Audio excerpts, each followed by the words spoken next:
بسم اللہ الرحمن الرحیم۔ حضرت امیر معاویہ رضی اللہ عنہ نے اپنی خلافت کے آخری دور میں اکابر صحابہ اور تابعین سے یہ مشورہ کیا کہ میرے بعد کس کو ولی عہد ہونا چاہیے، ان کا قائم مقام کسے بنائیں۔ تو کیونکہ یہ جو مشورہ تھا، کیونکہ وہ ان کا مقصد یہ تھا کہ قائم مقام بنا لیا جائے تاکہ امت جو ہے اختلاف سے بچ سکے۔ تو یہ جو مشورہ تھا اور یہ تو معاملہ تھا، یہ اجتہادی نوعیت کا تھا۔ تو بعض حضرات کی یہ رائے تھی کہ یزید کو ولی عہد ہونا چاہیے، اور بعض حضرات جو تھے وہ اس کے خلاف تھے۔ انہوں نے اس چیز کو مناسب نہیں سمجھا کہ ولی عہدی کے خلاف انہوں نے اپنی رائے کا اظہار کیا، اور اس طرز فکر اور انتخاب کو مناسب نہیں سمجھا۔ اور ان حضرات میں عبد الرحمن بن ابی بکر، عبداللہ بن عمر، عبداللہ بن زبیر، عبداللہ بن عباس اور حسین رضی اللہ عنہ، یہ سارے حضرات موجود تھے۔ البتہ امیر معاویہ رضی اللہ عنہ نے پہلی رائے کو ترجیح دی اور انہوں نے یزید کو ولی عہد بنا دیا، اور حضرت حسین رضی اللہ عنہ اور عبداللہ بن زبیر رضی اللہ عنہ کی رائے اس کے خلاف رہی۔ سن 49 ہجری میں حضرت امیر معاویہ رضی اللہ عنہ نے حج کیا اور لوگوں کے ساتھ معاملات کیے، محبت سے پیش آئے اور لوگوں سے بیعت یزید کا مطالبہ کیا، مگر ان پر یزید کی بیعت لینے پر کسی کو مجبور نہیں کیا۔ یعنی اس سلسلے میں کچھ لوگوں نے بیعت کی اور بعض نے بیعت نہیں کی۔ اس معاملے میں ابن عمر اور ابن عباس رضی اللہ عنہما دونوں حضرات نے شروع میں تو اختلاف کیا تھا، لیکن بعد میں انہوں نے اختلاف کو ترک کر دیا۔ لیکن حضرت عبداللہ بن زبیر، عبد الرحمن بن ابی بکر اور حسین رضی اللہ عنہ اپنی بات پر قائم رہے اور استخلاف یزید کی رائے سے اتفاق نہیں کیا۔ حضرت امیر معاویہ رضی اللہ عنہ کے انتقال سے 2 سال قبل سن 58 ہجری میں عبد الرحمن بن ابی بکر رضی اللہ عنہ انتقال کر گئے، اور وہ اسی رائے پر قائم رہے جو انہوں نے رائے دی تھی یزید کی، انہوں نے ولی عہدی کو نہیں مانا۔ مورخین کا بیان ہے کہ جب حضرت امیر معاویہ رضی اللہ عنہ کی وفات کا وقت قریب آیا تو انہوں نے اس وقت کے حالات کے پیش نظر اپنے بیٹے یزید کو بلایا اور چند وصیتیں کی۔ ان میں خاص بات یہ بھی تھی کہ حسین بن علی رضی اللہ عنہ کے ساتھ نرمی کا معاملہ کرنا، ان کے ساتھ صلہ رحمی رکھنا۔ یقیناً حضرت حسین رضی اللہ عنہ لوگوں میں زیادہ محبوب ہیں، ان کی رسول اللہ صلی اللہ علیہ وسلم سے گہری قرابت ہے، ہمارے ساتھ بھی رشتہ داری ہے، لہٰذا ان کے خاص رعایت رکھنا، اس طرح یہ معاملہ تیرے لیے درست رہے گا۔ اور پھر حضرت امیر معاویہ رضی اللہ عنہ کا رجب سن 60 میں انتقال ہو گیا، اور وہاں لوگوں نے یزید کی بیعت کر لی۔ یزید جب اقتدار پر آیا تو اس نے حرمین شریفین کے اکابر صحابہ سے بیعت لینے کی کوشش کی۔ اس وقت مدینہ کا حاکم ولید بن عتبہ بن ابی سفیان تھا۔ یزید نے اپنا حکم نامہ روانہ کیا کہ وہ حسین بن علی اور عبداللہ بن زبیر رضی اللہ عنہ سے فوراً بیعت لے اور اس معاملے میں ہرگز نرمی سے کام نہ لے۔ جب یہ حکم نامہ آیا تو ولید نے اسی وقت رات ہی کو حضرت حسین اور عبداللہ بن زبیر رضی اللہ عنہما کو بلا بھیجا اور انہیں حضرت معاویہ رضی اللہ عنہ کے انتقال کی خبر دی، اور ساتھ ہی یزید کی طرف سے بیعت لینے کا حکم بھی سنایا۔ ان حضرات نے جواباً فرمایا کہ صبح ہونے تو ہم اس مسئلے میں غور کریں گے، اور ہم یہ بھی دیکھ لیں کہ دوسرے لوگ اس کے معاملے میں کیا فیصلہ کرتے ہیں۔ یہ کہہ کر دونوں حضرات واپس چلے گئے۔ اس کے بعد حضرت حسین رضی اللہ عنہ اور عبداللہ بن زبیر رضی اللہ عنہما رات ہی میں مدینہ سے مکہ تشریف لے گئے، مکہ کی طرف روانہ ہو گئے، وہیں رہے۔ اور امام حسین رضی اللہ عنہ کا جو موقف تھا وہ یہ تھا، کچھ باتیں ہیں وہ تفصیلاً بیان کر دیتے ہیں۔ پہلی بات، تکمیل نبوت کے بعد خلافت نبوت کا انعقاد ہو چکا ہے، جس کا معیار اور نمونہ خلفائے راشدین کی صورت میں ہمارے سامنے موجود ہے، لہٰذا امت کی اصلاح و فلاح کے لیے اس کا تحفظ، پاسداری اور اس کی اتباع اور تابعداری انتہائی ضروری ہے۔ دوسری بات، خلافت نبوت کے لیے خلافت کے شرعی اصولوں کو بروئے کار لایا جائے، ورنہ بادشاہت اور ملوکیت کے شروع ہونے کا شدید خطرہ لاحق ہوگا۔ تیسری بات، خلافت نبوت کے لیے ضروری ہے کہ اتباع سنت کا اہتمام کیا جائے۔ اتباع سنت سے مراد سنت رسول اور سنت خلفائے راشدین ہے۔ دیگر دینی امور کی طرح اسلامی سیاست کے لیے بھی حضرات شیخین کے طرز عمل کو بہرحال ترجیح حاصل ہے۔ چوتھی بات، خلیفہ کا انتخاب اہل حل اور جو فیصلے کرنے والے شورا والے ان کے باہمی مشورے سے ہونا چاہیے، نہ کہ بعض اشخاص کی رائے سے۔ کچھ لوگوں نے مشورہ دے دیا کہ یزید کو ولی عہد بنا دو تو اس پر رائے قائم کر دی، اس طرح نہیں، مطلب سارے جو صحابہ ہیں ان کی رائے سے، اور جو دوسرے لوگ بھی۔ پانچویں بات، خلیفہ کا انتخاب افضل لوگوں سے ہونا چاہیے، نہ کہ مفضول سے۔ عہد صحابہ میں اس کے لیے اصحاب رسول سے زیادہ مستحق کوئی بھی نہیں ہے، یعنی غیر صحابی کو ہرگز فوقیت نہ دی جائے، کیونکہ یزید جو تھا وہ صحابی نہیں تھا، باقی حضرت حسین رضی اللہ عنہ صحابی بھی ہیں، پھر نسبت بھی بڑی ہے۔ چھٹی بات، کسی شخص کی ولی عہدی کے تقرر سے دنیاوی حکومت کی اجراء کی صورت صاف ظاہر ہوتی ہے، اس لیے اس سے اجتناب ضروری ہے۔ خود رسول اللہ صلی اللہ علیہ وسلم اور آپ کے خلفائے راشدین نے اپنا ولی عہد مقرر نہیں فرمایا، بلکہ اس اہم کام کو اہل شورا کے سپرد کر دیا۔ شخص معین یعنی باپ کے بعد بیٹے کی ولی عہدی کا تقرر کیسر و کسرا کا طرز حکومت تو ہے، مسنون طرز خلافت نہیں۔ حضرت عبدالرحمن بن ابی بکر رضی اللہ عنہ بھی انہوں نے بھی یہی بات کی تھی۔ ساتویں بات کیا ہے موقف میں سے، کہ خلافت کے شرعی اصولوں کو بالائے طاق رکھتے ہوئے کسی نئے طرز سیاست کو اپنانا بنائے بادشاہت تو ہے، اجرائے خلافت نہیں ہے۔ چند حضرات سے مشاورت اور دیگر جو حضرات ہیں اس میں اہل اعجاز بھی تھے، ان کو نظر انداز کرنا شورائی نظام کو مختل کرنے کے مترادف ہے، جس سے نبوت کی نیابت اور خلافت کا نظام معطل ہو کر رہ جائے گا۔ نیز اس سے باہمی اعتماد کی پرامن فضا جو ہے وہ اس کا ختم ہونے کا قوی اندیشہ ہے۔ اچھا، اس میں جو بات ہے مسئلہ خلافت کے سلسلے میں حضرت حسین رضی اللہ عنہ کا واضح موقف، اس میں ایک نظریہ وہ خود بخود اس کی تردید ہو جاتی ہے، جو یہ کہتے ہیں کہ رسول اللہ صلی اللہ علیہ وسلم کے بعد خلافت کے مستحق آپ کے جدی و نسبی قرابت دار یعنی حضرت علی رضی اللہ عنہ تھے، جبکہ یہ تصور جو ہے دین اور دنیا کے کسی اصول سے بھی مطابقت نہیں رکھتا۔ پہلی بات اس میں کہ خلیفہ کا انتخاب اہلیت کی بنیاد پر ہوتا ہے،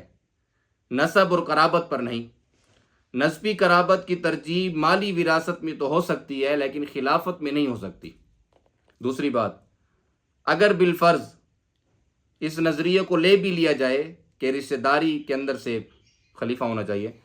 تو علی رضی اللہ عنہ کا مسند خلافت پر آنا تو یہ قیامت تک مشکل تھا، کیونکہ رسول اللہ صلی اللہ علیہ وسلم کے بعد آپ کے حقیقی چچا حضرت علی رضی اللہ عنہ کی بھی چچا حضرت عباس رضی اللہ عنہ زندہ تھے، تو چچا کی موجودگی میں بھتیجوں کو کیسے ترجیح حاصل ہو سکتی تھی؟ اور اسی اصول کے تحت پہلے حضرت عباس رضی اللہ عنہ، پھر ان کے بعد ان کے بیٹے عبداللہ بن عباس رضی اللہ عنہ خلیفہ بن جاتے۔ یوں اس ترتیب میں حضرت علی رضی اللہ عنہ کو کبھی بھی موقع نہ ملتا۔ اور اگر اس نظریے کو لے کر اولاد ابی طالب میں ہی اگر اس کو ہم منحصر کر دیں خلافت کو کہ نہیں انہی کو ہی ملنا چاہیے، حضرت خواجہ ابو طالب کی ہی اولاد کو، تو پھر بھی ان کے مطلب پر یعنی یہ بات پوری نہیں ہوتی، اس لیے کہ حضور علیہ السلام کے وصال کے موقع پر حضرت علی رضی اللہ عنہ کے بڑے بھائی حضرت عقیل رضی اللہ عنہ موجود تھے، وہ خلیفہ بن جاتے، اور پھر ان کے بعد اسی نظریے کے تحت ان کے بیٹے مسلم بن عقیل کا انتخاب ہوتا،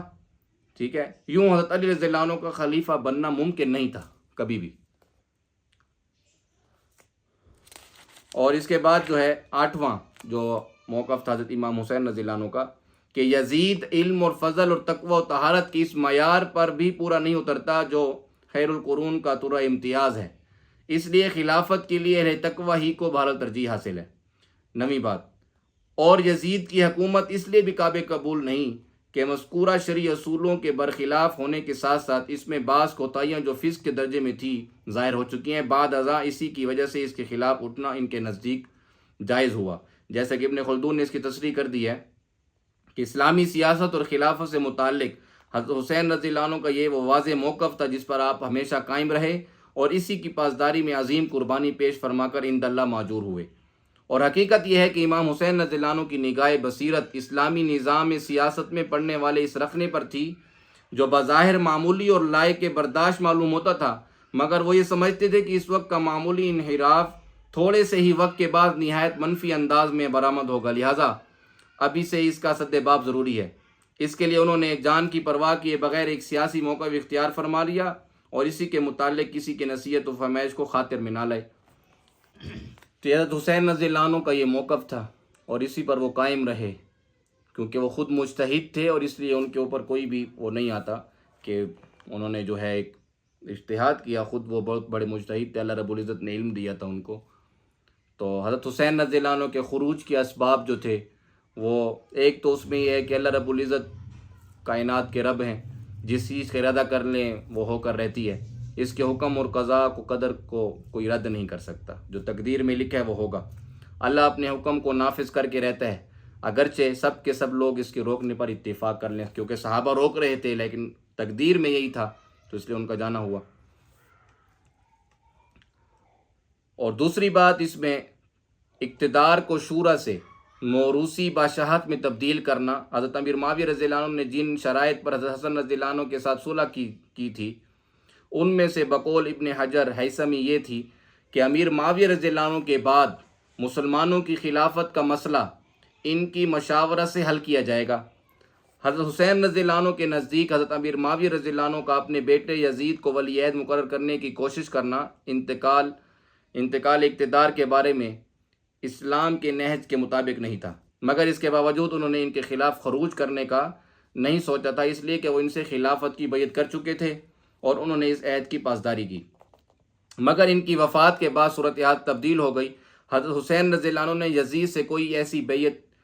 نہیں کی تھی جو ان کے لیے ایسی بیعت ہو کہ ہر بات کو مانا جائے گا، کہ واجب قرار دے دیتے اس کی اطاعت کو۔ اس کی دلیل والی مدینہ ولید بن عتبہ کی طرف سے حسین بن علی اور عبداللہ بن زبیر سے بیعت لینے کی کوشش تھی، مگر وہ دونوں مکہ مکرمہ چلے گئے۔ یہ دلیل ہے کہ انہوں نے کوئی ایسی اطاعت نہیں کی، کوئی ایسی بیعت نہیں کی تھی کہ جس کی وجہ سے یزید کی اطاعت ان پر واجب ہو جاتی۔ اگر یہ بات تھی تو پھر یہ جو ولید بن عتبہ کی طرف سے حضرت حسین اور حضرت عبداللہ بن زبیر رضی اللہ عنہ پر ایک زور آیا کہ آپ جو ہیں بیعت کریں، کوشش تھی، مگر وہ دونوں مکہ مکرمہ چلے گئے اور والی مدینہ ان سے بیعت لینے میں کامیاب نہ ہو سکا۔ حضرت حسین رضی اللہ عنہ کا موقف اور اموی جو حکومت تھی، یزیدی حکومت کے خلاف ان کا فتویٰ، اس میں دو مراحل سے گزرا ہے وہ۔ پہلا مرحلہ یزید کی عدم بیعت اور ان کے مکہ جانے کا مرحلہ۔ اس مرحلے میں حسین رضی اللہ عنہ نے یزید کی حکومت کے بارے میں اپنے سیاسی موقف کی بنیاد رکھی جو ان کے نقطہ نظر پر مبنی تھا۔ ان کے نزدیک یزید کی بیعت کا کوئی جواز نہیں تھا، جس کی ایک وجہ شخصی اور دوسری سیاسی تھی۔ شخصی حوالے سے حسین رضی اللہ عنہ اس سے افضل بھی تھے اور اس سے زیادہ منصب خلافت کے حقدار بھی، اس لیے کہ وہ علم اور اصلاح اور کفاءت میں اس سے بڑھ کر تھے اور شرف صحابیت سے بھی بہرہور تھے اور یزید سے کئی زیادہ لوگوں میں مقبول بھی تھے۔ جہاں تک سیاسی وجہ کا تعلق ہے تو شورا کی شرط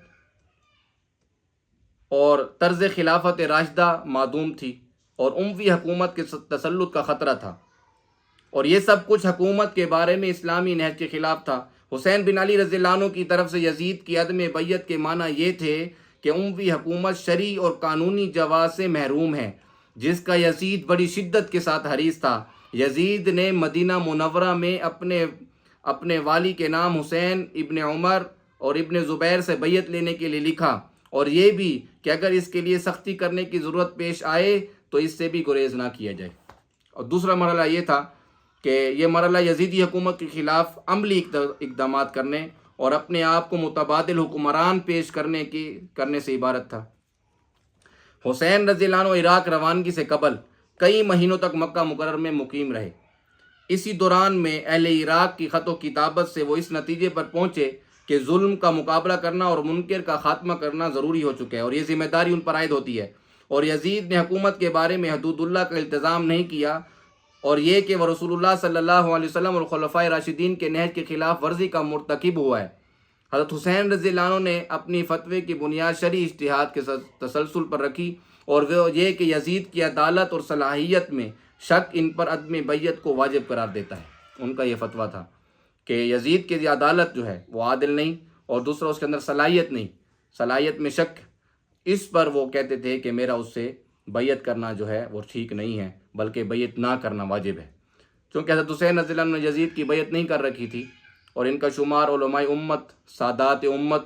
اور صحابہ کرام میں ہوتا ہے، لہٰذا وہ حدود اللہ کے قیام کا زیادہ حق رکھتے ہیں۔ اس بنا پر ان کا موقف امام کے خلاف خروج نہیں بلکہ برائی کا خاتمہ، باطل کا مقابلہ اور حکام کو صحیح